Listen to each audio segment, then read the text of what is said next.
Olá a todos, sejam todos muito bem-vindos a mais uma entrevista. A minha convidada de hoje é a Danielle Callas. Ela é coach de saúde e bem-estar e atua não só como coach, mas também como professora em diferentes cursos de coaching. E ela tem a particularidade de ter sido uma das minhas professoras em 2017, num dos vários cursos de coaching que também já frequentei. Muito obrigada, Danielle, pela tua disponibilidade, muito bem-vinda. É um prazer ter-te aqui como minha convidada. Obrigada, Isabel. Um prazer estar aqui com esse convite gostoso, matar um pouco a saudade. Olha, então conta-nos, como é que, fala-nos um bocadinho do teu percurso profissional, da tua formação, de como é que chegaste ao coaching, do que é que te encantou no coaching e, no fundo, o que é que fazes hoje, não é? Para as pessoas te conhecerem. Conta-nos lá. Tá bom, vamos lá. Os meus cabelos brancos dizem que essa trajetória não é pouca, né? Mas eu vou resumir. Logo que eu me formei na graduação, eu fui trabalhar num hospital com pacientes cardíacos. Uhum. E nessa experiência, eu fui tomando contato com um perfil de personalidade que esses pacientes tinham. Eu comecei a estudar algumas coisas da psicossomática, né? E aquilo me inquietou a ponto de eu achar que o que nós estávamos fazendo de cuidado para eles poderia agravar a condição deles e não ajudar. Uhum. Mas era um espaço muito formal, com protocolos muito rígidos, inclusive que faziam parte de projetos de pesquisa, e não havia muito espaço para a gente discutir outras formas de cuidado ali. Mas ali já ficou uma inquietação para mim, né? Se eu estou cuidando com movimento, né, de um paciente cardíaco, que já é um paciente que tende a estar mais estressado, é uma pessoa que tende a ter muita rotina, muito compromisso, muita pressão, se cobra muito, né, tinha ali umas características, e aí ele chega aqui, eu vou dar o mesmo exercício 3 vezes por semana, na mesma frequência, na mesma quantidade. Eu falei assim, gente, não faz sentido, a gente tem que alargar um pouco, né? Então, eu acho que a minha inquietação começou ali, logo que eu me formei, sabe, Isabel?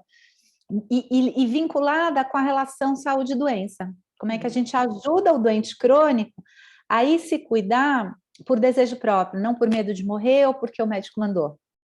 Tal e qual. Foco na prevenção e não na Ou, remediação.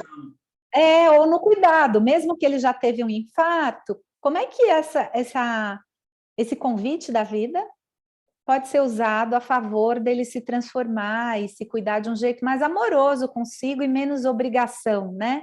Uhum. E aí a minha trajetória de carreira foi diversa, trabalhei em várias áreas, mas sempre envolvida em algum grau com pacientes com doenças crônicas. Uhum. Lá para 2010, 2009, eu comecei a estudar um pouco das abordagens comportamentais em saúde. E conheci o modelo transteórico do Prochaska, do Norcross, né, que diz para a gente que a gente muda de comportamento em fases e tudo mais. Falei, olha, eu acho que aqui tem alguma coisa, né? E pesquisando, encontrei um curso de formação em coaching, na Well Coaches, nos Estados Unidos. Quando eu fui fazer o curso, a gente tinha que fazer um teste de uma ferramenta entre uma semana e outra do curso, para a gente voltar para a aula e compartilhar essa experiência. E aí lá fui eu, achar uma pessoa em 2010 que topasse fazer essa experiência comigo, fiz no Skype já, naquela época usei o Skype, e foi muito interessante, porque eu conversei 40 minutos com uma mulher, usando aquela ferramenta, era a ferramenta de visão, e quando desligou a chamada, eu me percebi muito relaxada, muito, né? E falei, tem alguma coisa diferente aqui, né? Tem alguma coisa diferente aqui. Muitos anos depois, ou alguns anos depois, eu descobri que o que eu percebi de diferente naquele momento era que eu podia, enquanto profissional de saúde, compartilhar a responsabilidade do cuidado, a responsabilidade do desfecho. Na saúde, a gente é muito cobrado pelo desfecho do paciente, sendo que sei lá, acho que 80% do desfecho é responsabilidade dele, de como ele usa o medicamento, de como ele se cuida, tal. E a gente traz isso para a gente como uma obrigação e se frustra quando as pessoas não conseguem ter um desfecho positivo de saúde. Uhum. Então, aquilo trouxe para mim um lugar de uma curiosidade incrível. Eu falei, nossa, como é essa intervenção aqui? Tem alguma coisa poderosa nesse lugar, né? É importante, tem alguma coisa que acontece. E aí eu fui me aprofundar, Isabel. Então eu continuei estudando, não parei mais de estudar, fiz outras formações, fiz formação em comunicação não violenta depois, enfim. E demorei alguns anos para começar a trabalhar efetivamente com coaching de saúde no Brasil, sendo remunerada, né? Porque era uma intervenção muito nova, ninguém conhecia, ninguém falava sobre isso, então demorei uns 5 anos aí, e daí, desde então, eu vivo de coaching em saúde e bem-estar, seja na docência, seja na supervisão, seja na assistência. Acho que, resumindo, é um pouco isso. Antes dessa trajetória, eu fiz várias coisas, né? Fiz mestrado, fui docente universitária, então tem uma mistura na minha carreira, ela é toda misturada. Eu entendo que aquilo que te encantou no coaching foi ter visto qualquer coisa que a tua área de especialidade não oferecia, não é? Qualquer coisa de diferente na hora do relacionamento, nomeadamente aquela questão de a responsabilidade é do cliente e não minha como profissional de saúde. É isso? É isso, é isso. Em todas as áreas de graduação em saúde, talvez a psicologia um pouco menos, mas também tem um mindset, né? Identificar o que está acontecendo, qual é o problema, entender quais são as soluções possíveis e prescrever um tratamento. E daqui para frente, se a pessoa faz ou não, né? E quando ela volta e não fez, a culpa é dela. Mas a gente, né, fica frustrado e tudo mais. Então, no coaching, na área de saúde e bem-estar, que é um atendimento 100% centrado na pessoa, quem toma a decisão sobre o cuidado é o cliente. Não tem como ele não fazer parte do processo, não tem como ele não ser parte ativa. E né? protagonista. Protagonista, né? E hoje na área de saúde no Brasil, na área médica, não sei como está em Portugal, mas já há uma boa discussão sobre tomada de decisão compartilhada sobre o tratamento. Né? Então, naquela época não havia. Então, a palavra do médico era a palavra lei, faça o que eu mandar e pronto, né? Então, agora não. Agora, alguns médicos, a medicina de família em especial, discute muito a decisão compartilhada, né? Muito bem, então o coaching eu acho que é já uma buzzword, não é? Já entrou no vocabulário de toda a gente, já toda a gente ouviu falar de coaching aplicado às mais diversas áreas, coaching parental, coaching executivo, coaching de vida, e embora haja algumas coisas comuns entre todas estas formas de fazer coaching, coaching de saúde e bem-estar tem algumas particularidades, mas já lá iremos. Para que não haja qualquer dúvida, de que é que estamos a falar então quando falamos de coaching? Enfim, para alguém que possa não ter isto ainda muito bem claro, quais é que são as diferenças em relação a outras abordagens e por que princípios, não é? É que nós pautamos a nossa atuação quando estamos a atuar como coach? Bom, primeiro que a gente está falando de uma intervenção que tem uma sistemática, que é um processo de relacionamento com começo, meio e fim, né? E que atua na facilitação do processo de aprendizagem e desenvolvimento do outro. Né? Eu acho que eu fico com essas questões, né? E fica num lugar diferente da psicoterapia.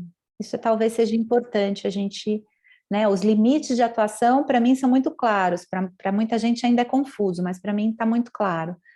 Então, é um processo onde a gente vai descobrir junto com essa pessoa uma área em que ela quer fazer mudança e ajudá-la a sair de um ponto A para um ponto B. Né? Se a gente for pensar resumidamente, né? E isso talvez seja o que todas as abordagens de coaching têm em comum. Aí o que vai diferenciar as abordagens é onde elas bebem conhecimento, né? Qual é a abordagem teórica que dá subsídio para essa intervenção. Sim, de facto, como tu dizes, na psicoterapia, apesar de ser uma relação de ajuda que tem alguns pontos em comum com o coaching, e apesar de alguns temas também poderem ser trabalhados numa psicoterapia mais de foro até desenvolvimental, hoje já as pessoas não recorrem à psicoterapia só por motivos remediativos ou de patologia já instalada, também podem fazer numa ótica desenvolvimental, mas o papel do profissional é sempre de especialista, não é? O psicoterapeuta está sempre no papel de especialista, e o cliente de alguém que precisa de ajuda, enquanto que no coaching há Parceria. uma parceria, exatamente, essa é a palavra, não é? Um posicionamento de parceria com o cliente, em que o nosso papel é muito mais perguntar do que dar soluções, não é? Isso, é isso mesmo. Essa é uma grande diferença, né, na relação de coaching. Ela é uma relação que evita, né, a hierarquia. Que evita a hierarquia. Por isso que a gente fala que a gente tira o chapéu do especialista. Eu não vou prescrever, recomendar, indicar, sugerir, né? O coaching, para ele ter uma boa efetividade, ele tem que honrar a autonomia do cliente. Ele tem que honrar o processo de tomada de decisão do cliente. E se o cliente está confuso e não sabe o que escolher, o processo tem que ajudá-lo a construir o repertório, mas não dizer o que fazer, né? Sim. Então, o processo deve ajudar exatamente a clarificar a visão, não é? O que é que eu quero para mim? O que é que eu quero para a minha saúde? O que é para mim o conceito de saúde e bem-estar? O que eu vou fazer da minha vida com mais saúde? Exato. É porque enquanto estou doente vou-me entretendo com isso, não é? E depois, quando for saudável, como é que eu vou ocupar muito do meu tempo? É incrível. Olha, seguramente que já lidaste com esta objeção, eu já lidei muitas vezes e imagino que tu muito mais, que é, olha, estamos diante de mais uma moda, não é? Agora é o coaching de saúde e bem-estar. Que instituições nesta área de coaching de saúde e bem-estar e que investigação, é claro que não temos tempo aqui de detalhar evidentemente tudo o que há por aí, mas podes nos dar assim algumas referências que, tanto de instituições como de investigação credível nesta área, que indique que isto não é uma modinha, não é? Boa pergunta, Isabel. A gente tem, em Portugal ainda não é uma profissão regulamentada também, né, o coaching. Temos uma instituição, a ICF, não é? Que é uma associação, mas não é uma ordem, digamos assim. Isso. Então, como em Portugal, no Brasil também, e isso faz com que a gente tenha que pensar na credibilidade e na seriedade desses profissionais a partir de instituições credenciadoras de profissionais e acreditadoras de cursos de formação. Dentro da área de saúde, a gente tem algumas referências, né? Uma delas é o National Board for Health and Wellness Coaches americano, né? O board americano. Esse board americano ele tem uma relevância muito importante para a área de coaching em saúde. Ele foi fundado em 2010 e de 2010 para cá, esse grupo de pesquisadores, junto com profissionais que têm escolas de formação em coaching nos Estados Unidos, construiu uma série de documentos dando não uma regulação, mas uma organização, uma sistematização para essa intervenção. Então, há publicado pelo National Board um código de ética que rege a atuação profissional, há publicado por esse board uma análise de tarefas, né, quais são as tarefas que esse coach tem que fazer, há publicado por esse board uma série de competências em que esse coach tem que ser treinado e o que satisfaz a competência e o que não satisfaz, que tipo de comportamentos satisfazem e não satisfazem. E desde, se não me engano, em 2017, o board começou a credenciar coaches no mundo inteiro. Então, aí tem uma prova de certificação que pode ser aplicada para você ser um coach certificado e agora já tem cursos acreditados por esse board. Então, dentro da área de saúde, é uma instituição muito respeitada, porque hoje, globalmente, ela tem, acho que cerca de 6 mil coaches certificados, a maior parte nos Estados Unidos. Mas saiu um relatório recente, Isabel, acho que é o ALCOA, da Instituição Internacional de Wellness, falando sobre o coaching de saúde e indicando já um mapeamento de uma instituição no Reino Unido, que é a Associação Inglesa de Coaching de Saúde e Bem-Estar, é uma associação do Reino Unido. Há uma organização também sendo sistematizada para a Austrália e Nova Zelândia, e há na Ásia um pequeno grupo. Então, né, a gente começa a ver que esse movimento que começou, né, talvez nos Estados Unidos, ele está se expandindo e com isso traz a necessidade de ter órgãos que organizem, né, que organizem essa prática. A partir dessa organização, o que foi possível? Foi possível fazer pesquisa científica. porque a gente não consegue fazer pesquisa científica se não tem como comparar a intervenção. Então, se a Isabel faz um programa de coaching de saúde do jeito Isabel e eu faço do jeito Daniele, o meu programa não pode ser comparado com o da Isabel. Então, esse board americano, ele estruturou a sistematização do processo de coaching e isso permitiu que começassem a ter estudos indicando a efetividade da intervenção para diversas áreas. Então, quando você pergunta de publicação, a gente tem 2 publicações importantes, que são 2 revisões de literatura sistemáticas, uma de 2017, uma de 2019, que são chamadas de compendium. Por quê? Porque elas organizam os artigos científicos que entraram para a revisão por patologia ou por área de atuação do coaching. Então, na primeira, para você ter uma ideia, a gente tem 14 estudos clínicos randomizados que foram incluídos de coaching para diabetes. Então, a gente está falando de algo, né, que dentro da área de saúde é muito importante. A gente está falando de uma intervenção que já é baseada em evidência. Né? E por isso ela tem que ser praticada por um profissional que teve treinamento adequado, né, e que, se possível, tenha a certificação de uma dessas organizações internacionais aí importantes. Ou seja, se o coaching de saúde e bem-estar virar moda, excelente, não é? Mas é preciso as pessoas entenderem que há investigação de suporte e há organizações de suporte que estão a pensar já há muito tempo todas estas coisas, não é? É isso, e tem uma coisa mais importante ainda que isso, né? O coaching, em qualquer lugar do mundo, acaba não tendo a regulamentação profissional por uma premissa, inclusive da ECF, que acredita que o mercado regula. Porém, para o mercado regular, o mercado tem que estar bem informado. Informado, e muitas vezes não está. Né? Então, assim, tem muita gente... Por que existe o coaching, a má prática em coaching? Porque tem pessoas que desconhecem o que estão comprando, o que estão consumindo. Porque se as pessoas procurassem adequadamente, não teria má prática. Então, começa por quando você vai procurar um processo de coaching para você. Se você tem a expectativa que você vai ter uma resolução mágica para a sua vida, se você tem a expectativa que você vai ter uma cura milagrosa, se você tem uma expectativa que vai mudar, papum, de uma hora para outra, você já começou a procurar errado, né? Então, o coaching, ele é um processo facilitador para a autodescoberta e para a mudança de comportamento, que ajuda você a começar uma transição e seguir numa nova direção. Tem trabalho árduo do cliente, não tem mágica. Né? Tem comprometimento, tem disponibilidade para se expor, né?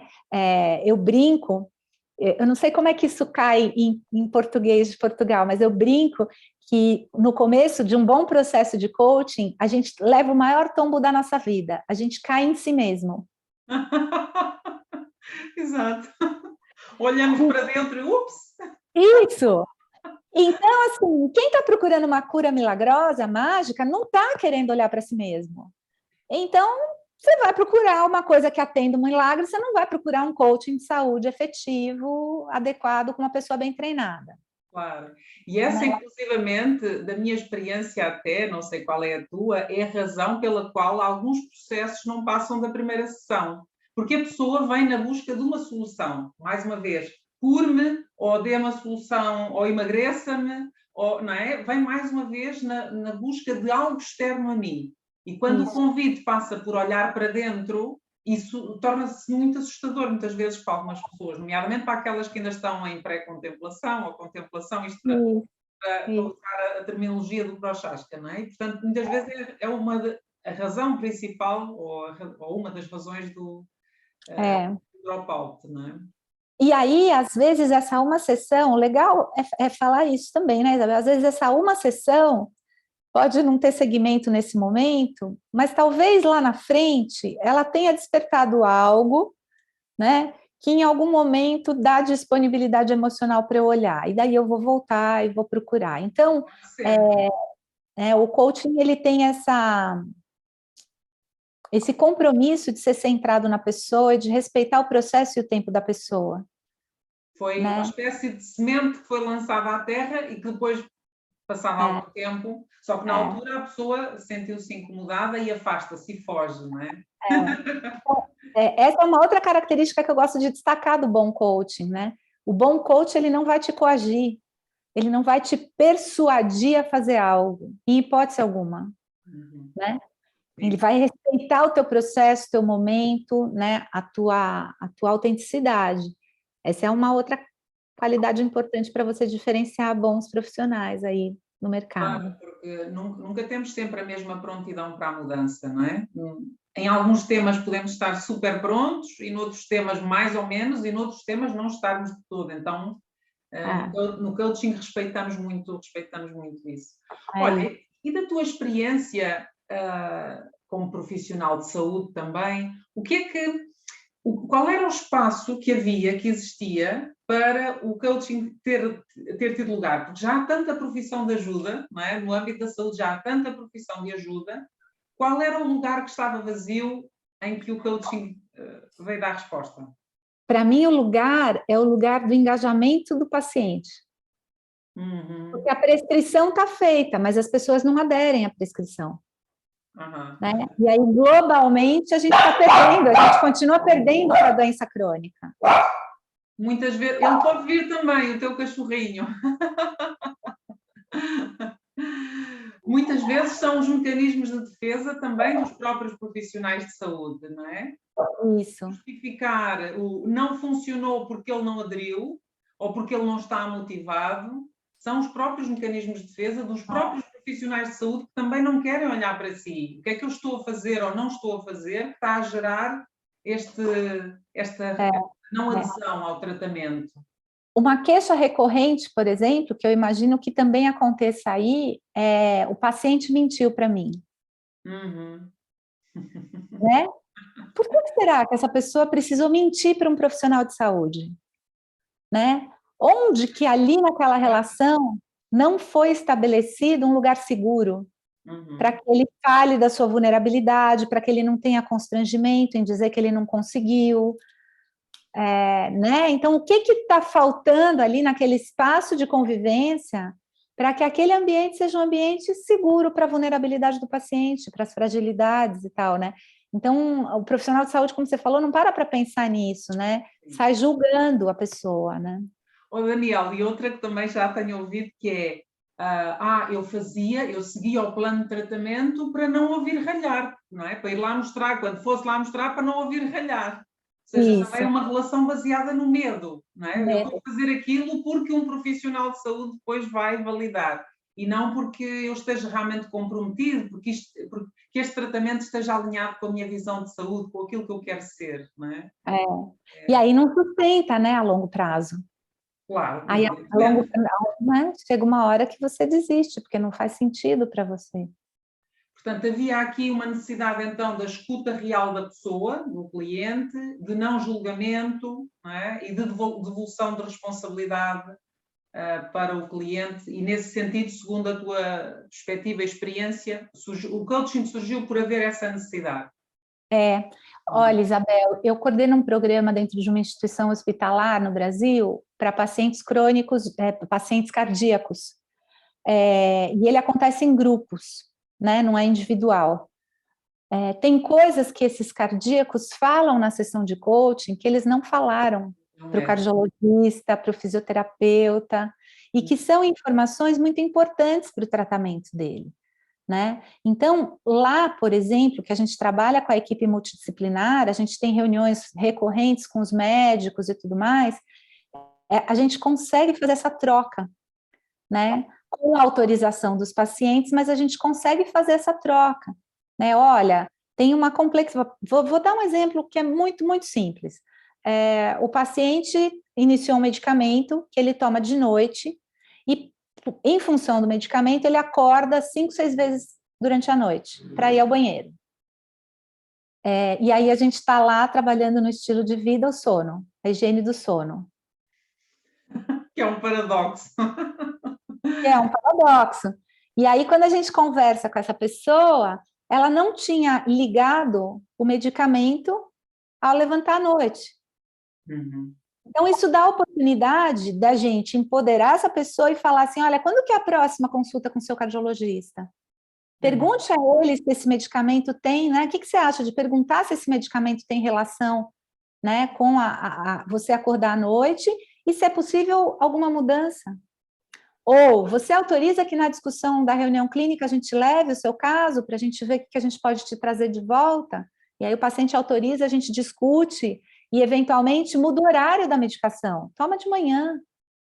Uhum.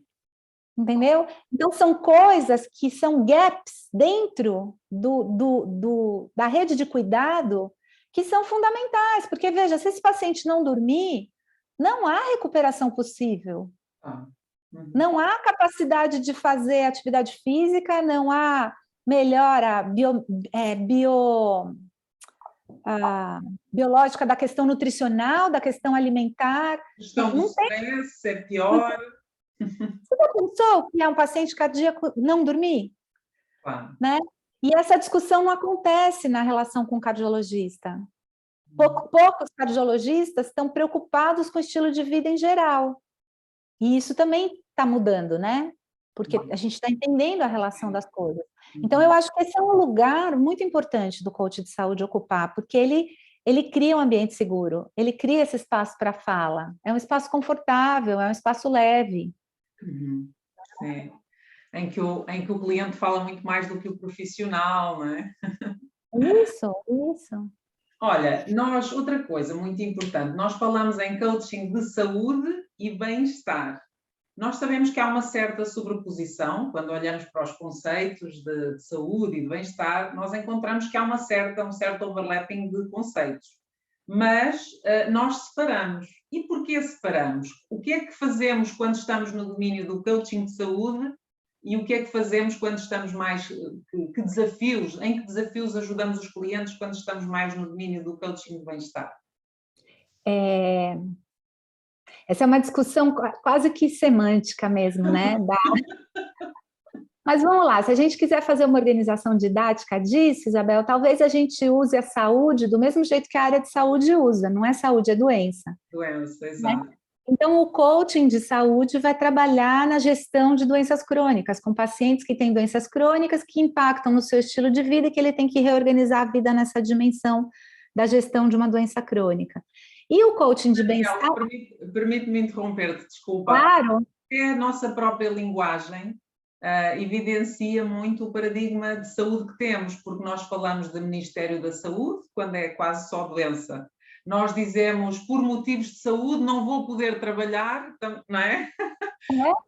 Nós fazemos um seguro de saúde para usarmos quando estamos doentes. Ou seja, o conceito de saúde no nosso inconsciente coletivo é muito mais doença já instalada do que propriamente otimização de saúde, promoção de saúde. Desculpa só fazer este... E aí a saúde, ela está representada onde? Ela está representada no bem-estar.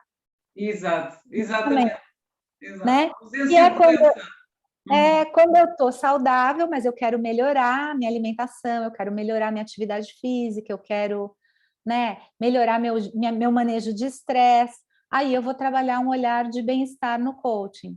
Então, se a gente tiver que dividir didaticamente, é um pouco isso. O coaching de saúde, ele vai priorizar o cuidado para pessoas com doenças crônicas e, preferencialmente, ele deve ser feito por um profissional com graduação prévia na área de saúde. Né? O coaching em bem-estar, ele vai trabalhar com pessoas, a princípio, saudáveis, em mudanças no seu estilo de vida que podem trazer um maior estado de bem-estar e de saúde, e pode ser praticado por profissionais que não tenham graduação na área de saúde, desde que tenham sido treinados numa boa formação, né, prévia. Essa é uma diferença muito importante, não é? Muito, muito importante. Ok. Olha, como tu mesma já disseste, e é a tua experiência também, muitas vezes o coach de saúde não trabalha sozinho, não é? Trabalha inserido numa equipa multidisciplinar, num contexto como aquele em que tu estás, um hospital. O que é que uma pessoa pode esperar? Deste aí o exemplo do cardíaco. O que é que uma pessoa, por exemplo, com diabetes, uma diabetes tipo 2, casos mais do que típicos no Brasil e em Portugal, não é? Uma obesidade, uma diabetes tipo 2 ou mesmo um cancro, o que é que pessoas, ou uma doença cardiovascular, o que é que estas pessoas podem esperar de um processo de coaching? Em que é que as podemos ajudar concretamente? Difícil, não? Não, um primeiro, para mim, que é um ganho muito grande do processo de coaching para esse tipo de perfil, é o aumento de consciência sobre si mesmo, sobre os seus comportamentos e sobre o que você faz que supostamente você entende que é o autocuidado. Né? Não, porque as pessoas, quando a gente está falando, né, de doenças crônicas, como você falou, à exceção do câncer e um pouco da diabetes, alguns casos de diabetes, a gente está falando de pessoas mais velhas, de faixas etárias mais altas, vamos falar acima de 50 anos, 60 anos, sei lá. E aí, a gente está falando de pessoas que construíram um jeito de viver no mundo e vivem com aquele hábito e com aquele comportamento a vida toda. E, de repente, ela adoece e ela é convidada para fazer uma mudança, né? No Brasil, se diz que se não tem carne no prato, o que você põe de mistura, então? O Brasil come muito a coisa do arroz, feijão, salada e uma proteína que é sempre animal, né, de origem animal. Na hora que a gente começa a discutir outras fontes proteicas menos gordurosas, que você vai trazer menos gordura para a sua condição cardiovascular, a pessoa olha e fala assim, mas o que eu ponho de mistura? Né? Ela chama de... Então, não consegue nem ampliar, né, a visão, e aí tem um aumento de consciência e um aumento de repertório, eu diria. Ela começa a descobrir que tem outras formas de se alimentar, ela começa a experimentar outros nutrientes, outros temperos. Então, eu acho que um grande ganho do processo de coaching é, primeiro, tomar consciência do que eu faço normalmente e ver se o que eu faço normalmente tem compatibilidade com o meu estado de saúde atual ou não. Aí eu começo a poder falar, bom, questionei, isso aqui talvez não seja, né, tão adequado, e a pessoa vai buscando e aprendendo, porque a gente não vai dar a recomendação do especialista, né, a gente trabalha com aprendizagem. Um outro lugar muito importante é que, assim, ao receber um diagnóstico de uma doença crônica, muitas pessoas demoram para aceitar que vão viver com essa doença a vida toda. E enquanto eu não aceito, muitas vezes eu não trago espaço do cuidado adequado. Né? Então, o coaching tem um lugar também de trabalhar a condição atual, o contexto atual que eu estou vivendo e o que eu preciso para viver melhor dentro desse contexto. Sim, por um lado, essa aceitação, não é? Se for de facto crónica e irreversível, mas por outro lado, e aí muito da minha experiência, muitas vezes também há um despertar que, para um conjunto de comportamentos de autodestruição que me trouxeram até aqui, e que se eu reverter, mudar estes comportamentos, esta doença deixa de ser crónica, ela entra em remissão, ela é reversível, inclusive pode ser mesmo reversível, mas muitos casos, não sendo reversível, ela entra em remissão. Então, da minha experiência, este também é um ponto muito importante, né? De dar-se conta de como o meu percurso me trouxe até aqui. Isso. Eu não sei se você vai lembrar, mas quando a gente discutia o conceito de saúde dentro da formação, né? A gente fala da saúde na visão sistêmica, e para o Capra, né? A doença nessa visão, ela é um convite criativo da vida. Então, a doença que vem nesse momento, ela é um convite para eu entender quais são os desequilíbrios que estão acontecendo, onde eu não cuidei, onde eu não vi que estava tendo um desbalanço na minha vida e tenho que passar a cuidar disso. Né? Porque, na maior parte, os comportamentos que você chama autodestrutivos, eles não são conscientes, eu não estou me destruindo intencionalmente. Né?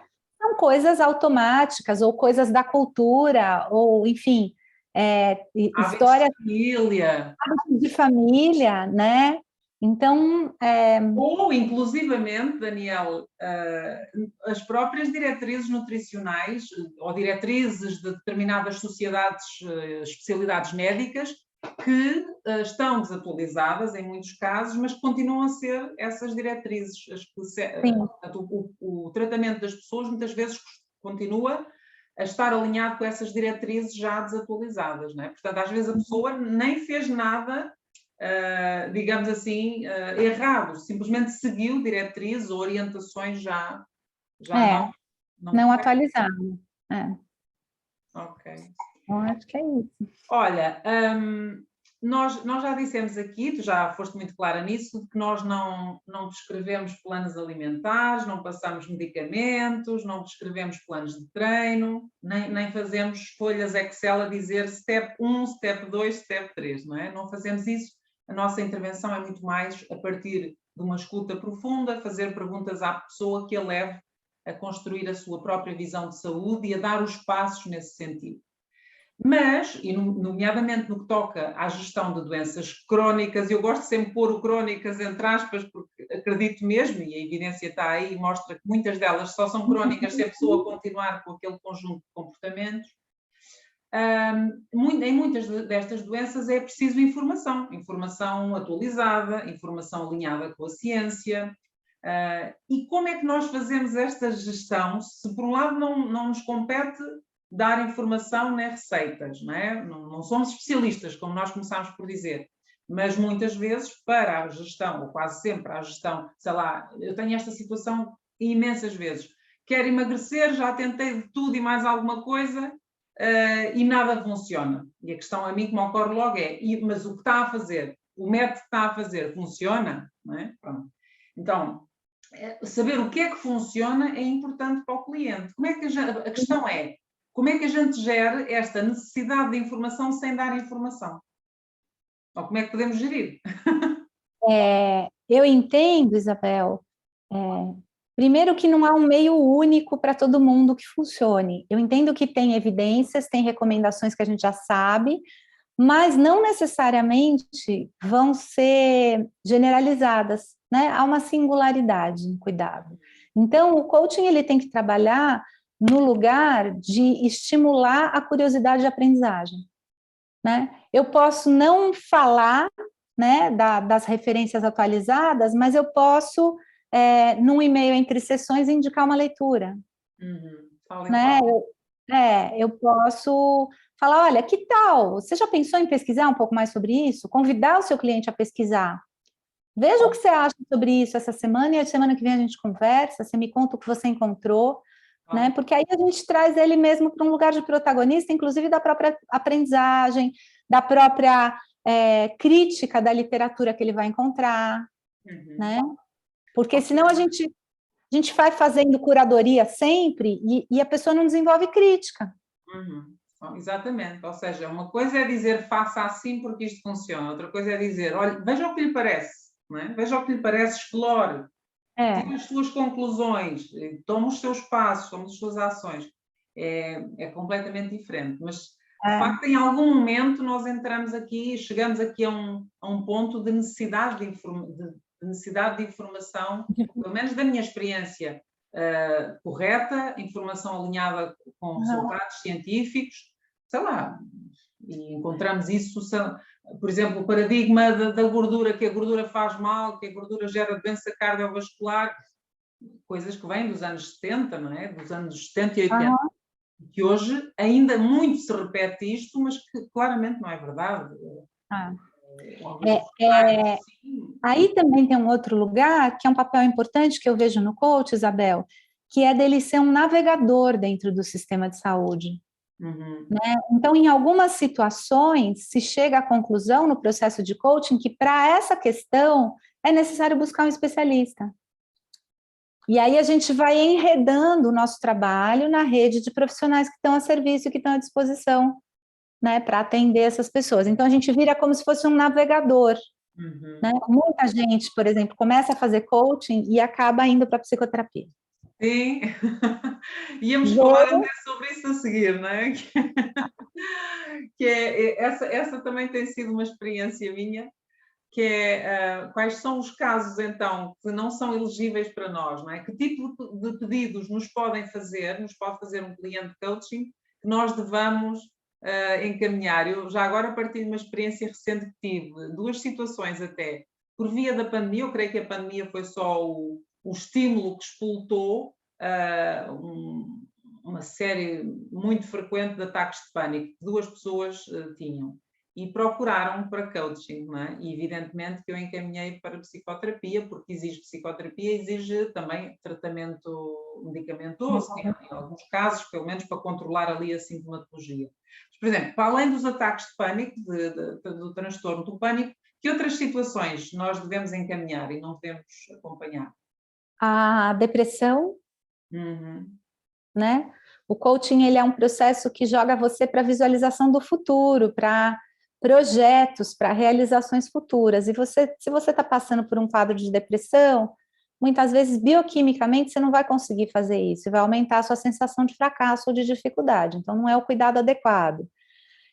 Uma outra situação que o coaching não é adequado e recomendado é quando há algum déficit cognitivo, né? Que a pessoa não consegue, por alguma razão, uma patologia ou um envelhecimento mesmo, produzir ativamente. O coaching é um exercício de perguntas, respostas, reflexões. Cognitivamente, essa pessoa tem que ser capaz de ser produtiva. Pode acontecer com envelhecimento, pode acontecer com pessoas que fazem uso regular de substâncias, Ou de medicamentos. né? Drogas mesmo, ilícitas, muitas vezes. Então, são lugares que a gente tem que estar atento, e que, não, é importante isso, não é que o coaching, não é que a pessoa não serve para o coaching. O coaching não é o melhor cuidado para essa pessoa, o melhor cuidado é um cuidado especializado nesse momento. Né? Porque, às vezes, quando a gente conversa com os clientes sobre isso, fala assim, mas como assim, né? Assim, eu estou trabalhando a serviço do seu cuidado, e o trabalho de coaching nesse momento não é o trabalho mais adequado para o seu cuidado. Daqui 6 meses, pode ser. Sim. Né? Esse exemplo que deste da depressão de facto, é mesmo assim, a pessoa sente, é como se houvesse um elástico que a puxa para baixo permanentemente, não é? Como é que ela se vai comprometer? Primeiro, como é que ela se vai pôr num pensamento criativo de gerar alternativas, que é uma coisa que lhe custa, pelos níveis de neurotransmissores que estão em baixo. Portanto, custa-lhe imenso criar alternativas, criar cenários e depois muito mais agir, não é? Porque parece que tem um elástico que a puxa constantemente para baixo e pode ser contraproducente. A mesma coisa nos casos de ansiedades, não é? A pessoa tem tanto medo de agir, tem tanto medo do fracasso, tem tanto medo do julgamento e da avaliação, que o coaching, como estimula muito a ação, pode ser também contraproducente. É um pouco a tua experiência também, não é? Agora, acontece de uma pessoa diagnosticada com depressão, que está em tratamento psicoterapêutico e que está medicada, querer fazer um processo de coaching, e aí tudo bem. Porque é em paralelo. É em paralelo, né? Agora, se a pessoa não está fazendo o cuidado adequado, a gente está sendo negligente. A gente não pode ir para esse lugar, né, Isabel? Sim. E aqui, até por isto, a importância de formação em saúde para atuar nesta área, seja saúde mental, seja saúde física, porque se eu venho de uma outra área totalmente distinta, eu nem sei quais são os critérios de diagnóstico de uma depressão. Portanto, é provável que eu não consiga identificar uma depressão, que eu acho que seja só uma tristeza reativa, então também por aí a importância. E nessa tua fala também me lembrei de uma coisa importante. O coach, ele nunca vai falar para o paciente que ele está com depressão. A gente não tem direito legal de diagnosticar, a gente não pode fazer diagnóstico. Então, a gente sempre vai abrir uma conversa sobre isso, né? Você percebe que há uma repetição disso, a gente não está conseguindo avançar aqui, ou você já olhou esses sinais? Você já investigou a possibilidade de ter alguma coisa diferente acontecendo com você? Porque a gente não pode fazer, né, um diagnóstico. A gente pode até aplicar uma escala de rastreamento, por exemplo, tem escalas de rastreio, e conversar sobre o resultado com o paciente. Falar, olha, essa é uma escala da Organização Mundial de Saúde, que faz rastreio para depressão, olha a sua pontuação, tal. Ela não é um diagnóstico, mas o que você acha da gente confirmar isso com o médico? Vamos fazer uma consulta, sabe? Para tomar o cuidado também que o coach não vai falar, você está deprimido. Não é nosso papel. Ou seja, de alguma maneira, estas condições impedem que a pessoa seja coachable, não por uma deficiência ou limitação dela, mas pelas circunstâncias e condições atuais que ela está a viver. Isso impede que ela seja cliente de um processo de coaching, é isso? Isso, porque o coaching a estrutura do coaching não é adequada para o momento que ela está vivendo. Né?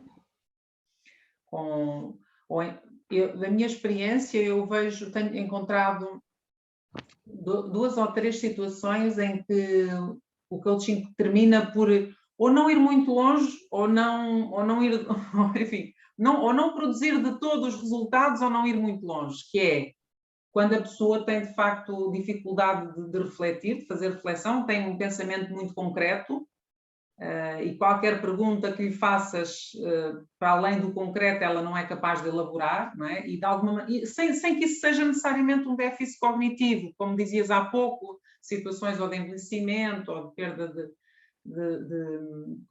capacidades cognitivas pós alguma doença, ou pós... muitas vezes a pessoa não tem sequer esse nível de desenvolvimento, né? Então funciona às vezes a um nível muito concreto, e isso impede um pouco que avancemos. E por outro lado também pessoas com muita dificuldade de se comprometerem com a ação, não é? Com o fechar ações. Também noto que a parte reflexiva produz insights, produz aha moments, como nós costumamos dizer, mas depois não há mudanças visíveis. Qual é a tua experiência e como é que tu comentas isto? Olha, Isabel, eu acho que assim, o coaching, como ele é uma abordagem centrada na pessoa, a gente tem muito que tentar não, a gente tem que ter a habilidade de ir aonde o cliente está. Então, muitas vezes, a nossa expectativa do coach é de um grande processo, de grandes ahás, de grandes transformações, e essa pessoa é uma pessoa mais pragmática. Ela vai aprender de um jeito diferente, ela vai se transformar de um jeito diferente, e se ela der um feedback que o processo está sendo transformador para ela, era a minha expectativa de que fosse diferente, entendeu? Então, eu sinto um pouco isso, que tem um ajuste da expectativa da gente, que todos os processos sejam espetaculares, todos os processos tenham ahá. Cada processo é um processo, e a gente vai onde o cliente está. Então, acho que essa é uma coisa. E quando a gente pensa nessa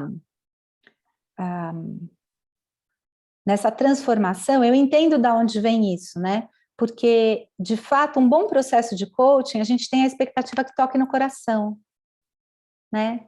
Que essa pessoa se emocione, que ela se engaje no autocuidado de um lugar de amor próprio, né? Que nem a gente falou lá no começo, não de obrigação ou de medo, mas de amor próprio.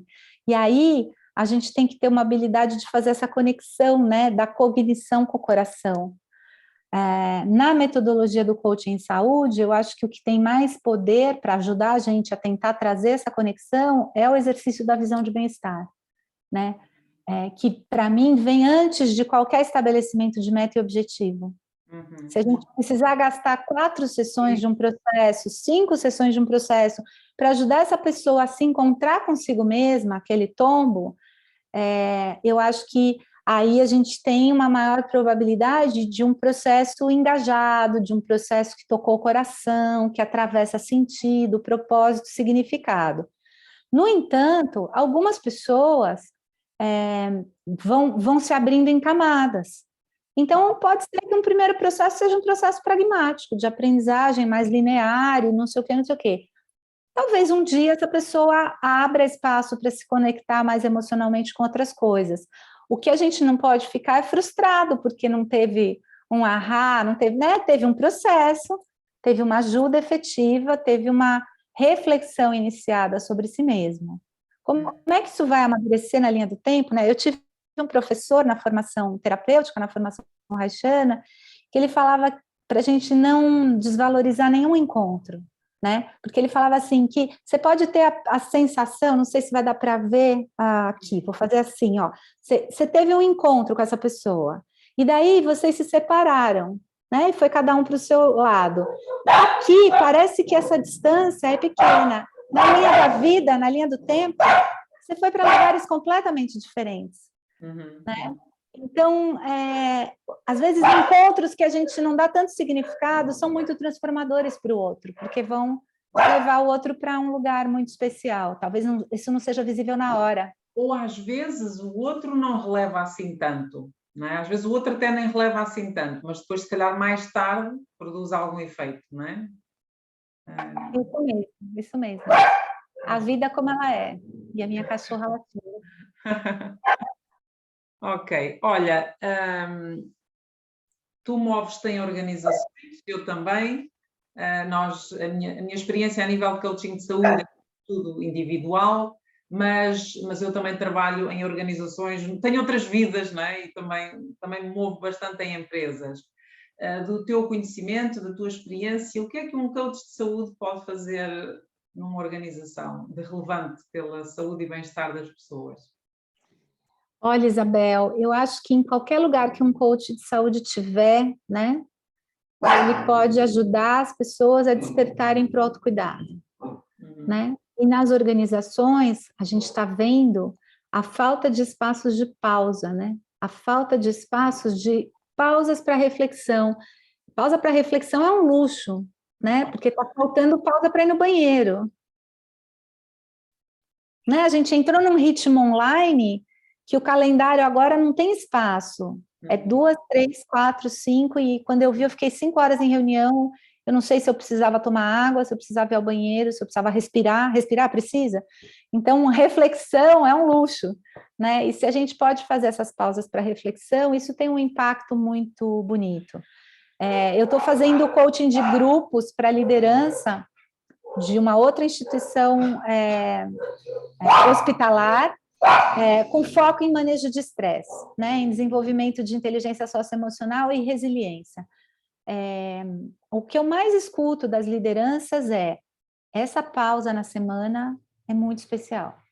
E o momento que a gente está aqui junto, falando sobre essas coisas, é muito especial. Eu nunca pensei que fosse tão especial assim, porque não tem outro. Entendeu? Então, eu acho que aí tem uma contribuição importante para a gente ajudar a rever o modus operandi que a gente está seguindo nesse mundo organizacional, que é um modus operandi que é um modus operandi de máquina, não de ser humano. Só por isso as pessoas estão a funcionar num modo tão Android, não é? Tão zombie, tão automatizado. Automático, Aparentemente dá-se autonomia aos colaboradores, mas dá-se-lhes responsabilidade, e gera o teu tempo, como entenderes, podes trabalhar em home office, etc., mas dá-se-lhes responsabilidades que implicam 14, 16 horas diárias, não é? Isso. Que tu, para cumprires com todas as responsabilidades, não consegues trabalhar mais do que... E há aqui reflexões profundas que as organizações precisam de fazer. E da tua perspectiva, o coaching pode dar aqui uma ajuda, o coaching de saúde e bem-estar pode dar uma ajuda. Tu fazes, sobretudo, programas em grupo, é isso? Nas organizações, programas em grupo. Eu acho que programas individuais para alta liderança, né? Para alta liderança, acho mais difícil fazer programas em grupo, até por causa de gestão de agendas e tudo mais.